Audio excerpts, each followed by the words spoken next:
네, 잘 지내고 계시지요? 오늘은 벌써 한국 감리교회 초기 모습을 살펴보는 12번째 시간입니다. 네, 일단 제가 누가복음 3장 말씀을 잠깐 읽어드리고 시작하지요. 광야에서 외치는 자의 소리가 있어 이르되 너희는 주의 길을 준비하라. 그의 오실 길을 곧게 하라. 모든 골짜기는 메워지고 모든 산과 작은 산이 낮아지고 굽은 것이 곧아지고 험한 길이 평탄하여질 것이요 모든 육체가 하나님의 구원하심을 보리라. 아멘. 누가복음 3장 4절로 6절까지의 말씀입니다. 평탄하여진다. 이 차별이 없어진다 라는 것이 어떻게 보면 오늘 이야기의 주된 중심입니다. 복음서의 기자들을 가만히 보면 한결같이 예수 그리스도의 이야기를 증거하면서 도입 부분에서 거의 세례 요한이 늘 등장을 하지요. 그러면서 세례 요한, 이른바 길 닦는 사람, 굽은 길은 곧게 펴고 두덕은 깎아서 낮추고 웅덩이는 메워서 높여서 그분의 길을 평탄케 하는 분, 이라는 표현을 세례 요한에게 종종 사용했습니다. 근데 이것이 실제로 우리네 삶 속에 이런 일이 일어납니다. 물론 미국 같은 경우도 한때는 백인 교회 따로 흑인 교회 따로 있었지요. 우리나라라고 예배는 아니었습니다. 이른바 19세기 말 반상의 법도가 지엄하던 시기, 천민은 양반들과 함께 한자리에 있을 수가 없었지요. 더군다나 천민 중에 천민으로 불리던 백정들은 더했습니다. 백정은 아무리 나이가 많아도 어른 대접 받지 못했고요. 호적도 없어서 백성 대접도 받지 못했습니다.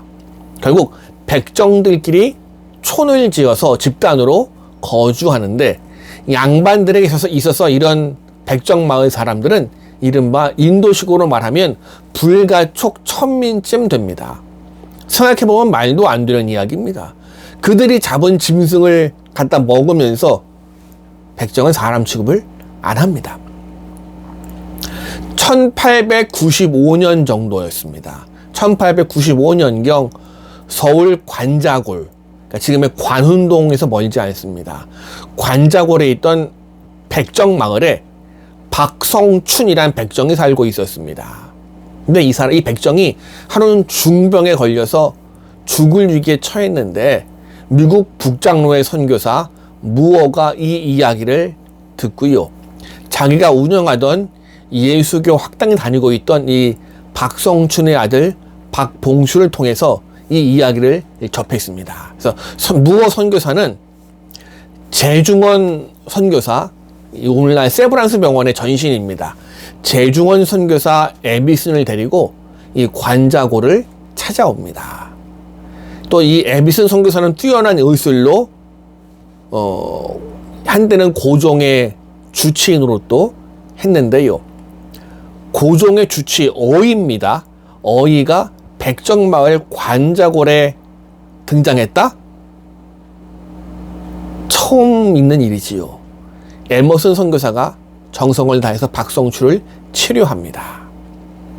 그래서일까요? 이 박성춘은 은혜 갚는 심정으로 자기 생명을 살려주었으니 이 무어 선교사가 사역하던 이 교회를 출석하기 시작합니다. 여기서 문제가 생깁니다. 무어 선교사가 사역하던 교회는 곤당골에 있었습니다. 곤당골, 저도 정확하게 곤당골, 지금의 그 소공동 롯데호텔 인근이라고 합니다. 이 곤당골은 양반마을입니다. 양반마을에 있던 교회니 양반님네들만 있었겠지요. 이런 교회에 백정이 온 겁니다. 양반교인들은 무어 목사에게 어떻게 우리 양반들 교회에 백정이 나올 수 있느냐, 박성춘을 다른 교회로 보내라 요청합니다. 그러나 무어 목사, 무어 선교사는 하나님 앞에 모든 인간은 평등합니다. 그들의 요구를 거부합니다. 결국 이 양반 교인들은 홍문수골, 오늘날 그 과거 조은행 본점이 있던 곳입니다. 홍문수골에 따로 교회를 세우고 나가버립니다. 이걸 지켜본 박성춘은 충격도 받았지만 오기가 생깁니다. 그래서 양반들이 떠난 교회의 빈 자리를 채우기 위해서 서울 근교에 있는 백정마을들 찾아다니면서 전도하기 시작합니다. 백정으로 태어나서 사람 대접 못 받던 우리를 사람 대접해주는 종교가 있습니다. 라고요. 사람 대접해주는 종교. 박성춘에게 교인이 된다는 건 인간, 사람이 된다는 의미로 다가왔습니다. 이 박성춘의 이야기는 같은 한을 품고 있던 백정들에게 호소력이 있었습니다. 그래서 이 곤단골 교회는 백정들과 천민들로 가득가득 채워지기 시작합니다. 홍문수골로 나간 양반님네 교인들은 이런 곤단골 교회를 첩장교회로 불렀습니다. 첩장. 첩년들. 죄송합니다. 표현이 그런데 첩년들과 백장놈들 다니는 교회라고 말입니다. 그러나 이 곤단골 교회는 계속 성장합니다. 결국 3년 뒤에 교회를 합칩시다 라고 홍문수골 교인들의 제안이 들어왔고요. 그래서 탑골, 지금의 인사동에 새 예배당을 마련합니다. 이것이 지금의 인사동 승동교회의 시작입니다. 그래서 1911년 승동교회에서 처음 장로를 선출할 때 박성춘 씨는 양반 출신 후보들을 다 누르고 초대 장로로 선출됩니다. 그리고 이 박성춘은 내친 김에 정부를 상대로 해서 백정 차별 정책 철폐 탄원 운동을 시작합니다. 그래서 이른바 백정 해방 운동가로 알려졌지요. 그리고 1898년 10월 독립협회가 주관한 만민공동회의 시민 대표로 나가기도 합니다. 이렇게 이 복음은 가장 낮은 계층 사람들에게 인간화, 사람 대접받는 종교로 다가갑니다. 그래서 가장 낮은 계층 사람들이지만 그들은 우리도 하나님의 고귀한 피조물이구나, 누구에겐가 지배받는 사람들이 아니구나, 복음을 통해 깨닫기 시작합니다. 그래서 이들에게 복음은 가장 낮은 계층에서 위로 올라오는, 낮은 골짜기가 메워지는 그런 역할을 복음이 이들에겐 감당했습니다. 마치 예수님 당시에 세리라는 직업 때문에 주변인들에게 사람 대접 받지 못했던 여리고의 삭개오가 바로 이 사람도 아브라함의 자손이다 라는 선언을 들은 것처럼 그 감격이 이 백정들, 낮은 계층 사람들에게도 다가오기 시작했습니다. 자, 이건 이제 낮은 골짜기가 메워져서 위로 올라온 것이라면 높은 산이 험벌어져서 길이 평탄하게 된 사건도 있습니다. 일제시대 한국 기독교를 대표했던 양심적 민족주의 신앙인 중에 한 명인 월남 이상제 선생이 있습니다. 이분 일찍이 정치의 뜻을 두고 개화파 지도자인 박정양의 문화에서 출세길을 달렸습니다. 그래서 1894년 무렵에는 승정원 우부승지, 경영관 참참관 벼슬을 얻어서 고종에게 직언할 수 있는 정삼품 당상관 자리까지 올라간 사람이 월남 이상제입니다. 그리고 그는 1881년엔 일본을, 1887년엔 미국을 방문해보고 서구 문명에 열린 자세를 취했지만 동시에 우리 것을 지켜야 된다는 유교 사상도 투철한 사람이었습니다. 그래서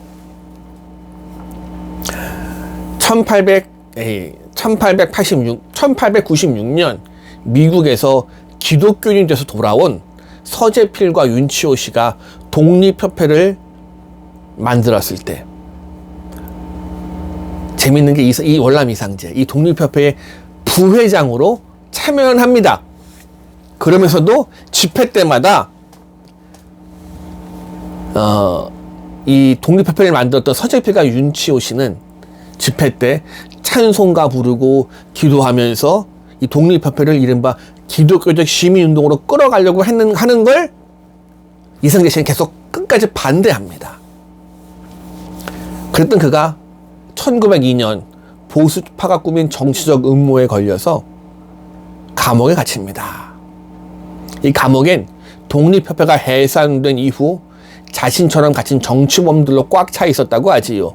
이승만, 신웅우, 김정식, 유성준, 홍재기, 안국성, 김린, 하나같이 양반 소리 듣던 개화파 인사들입니다. 이상재, 자신을 무고한 이 보수파 인사들에 대한 증오와 복수심을 꽉 품고 있었지요. 그러나 투옥 기간이 2년이 넘어가면서 절망감과 불안감에 휩싸이기 시작합니다. 그 무렵 감옥에는 이 도서실이 마련된 데서 선교사들이 넣어준 기독교 서적들이 비치돼 있었고요. 처음엔 그런 책들은 겉들도 보지도 않았지만 할 일이 없으니 세월이 지나면서 그 책들을 빌려서 읽기 시작합니다. 과거 1887년 미국 갔을 때 받았던 성경책을 읽다가 이 요망한 책 던져버린 이상재 씨가 감옥 안에서 다시금 성경을 읽기 시작한 거지요. 상황이 바뀌니 느낌도 다릅니다. 이상재 씨의 회고록에 따르면 어느 날 비몽사몽간에 위대한 왕의 사자가 그에게 나타나서 호통을 쳤다고 합니다.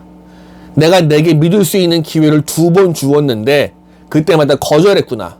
그래도 내 생명을 보존해서 여기에 두었지만 이번이 마지막으로 너와 내 민족이 진일보할 수 있는 기회를 다시 주겠다라고요. 꿈을 꾸고 난 후에 이상재 씨 두려운 마음으로 성경을 읽기 시작합니다. 그러면서 그전까진 유교의 가르침만이 진리라고 여겼던 자기의 표협한 마음을 내려놓기 시작합니다. 그러면서 자신의 죄악을 내려놓고 이른바 통회하며 자복하기를 시작합니다. 그리고 그가 그제서야 그리스도의 겸비와 사랑에 휩싸이기 시작했다라고 고백하고 있습니다. 그런데 이런 개종 체험은 이 월남 이상재뿐 아니라 같은 감옥에 있던 다른 정치범들에게도 동시다발적으로 일어나기를 시작합니다. 그래서 감옥 안에서 예수를 새롭게 만난 이 정치범들, 말이 좀 묘하지만 이 정치범들 1904년 추록해서 이들을 주축으로 황성 기독교 청년회가 조직됩니다. 이게 오늘날 YMCA의 전신입니다. 이 YMCA의 전신 황성 기독교 청년회를 통해서 그리스도의 정신으로 민중 속에서 민중을 섬기는 새로운 사회운동이 시작이 되었습니다. 그러니 이들 양반 출신 정치범들에겐 그들이 체험한 예수는 기독권을 포기하고 자신을 내려놓고 비우는, 자신을 겸비하게 만드는 경험이었습니다. 즉 세상으로 내려오신 예수님의 모습을 닮아가기 위해 애썼지요. 이렇게 기독교 복음이 처음 우리나라에 들어왔을 때만 해도 양반과 이 천민들, 이 반상의 격차는 함께할 수 없는 갈등과 반목의 관계였습니다. 그도 그럴 것이 이든 태어나면서부터 눈높이가 달라요. 금수저와 흙수저. 그러나 그들의 예수를 만나고 바뀌기 시작합니다. 낮은 이들은 그리스도 안에서 우리도 하나님의 아들이구나 깨달았습니다. 양반님네들은 그리스도 안에서 우리도 역시 하나님의 아들이구나 깨닫습니다. 민중은 높아졌고 양반님네들은 낮아지면서 세례 요한이 말한 평탄한 길이 열리기 시작합니다. 복음 안에서 만난 거지요. 하나님의 나라는 가진 자와 가지지 못한 자의 갈등을 해소합니다. 하나님의 나라는 반상의 차이를 극복합니다. 하나님의 나라는 피부 색깔의 차이도, 흑백의 차이도 극복하게 만듭니다. 이러기 위해선 사실은 가진 사람들이 먼저 그리스도 안에서 비움과 나눔을 실천해야 더 빨라지겠지요. 그래서 주님이 말씀하시는 겁니다. 누가복음 3장 11절입니다. 옷 2벌 있는 자는 옷 없는 자가 나눠줄 것이요 먹을 것이 있는 자도 그렇게 할 것이라. 그리스도 안에서 하나 되어져 가는 초기 한국 교회의 모습이 오늘날 우리가 살아가는 이 시대의 한국 교회에 던지는 메시지도 분명해 보입니다. 감사합니다.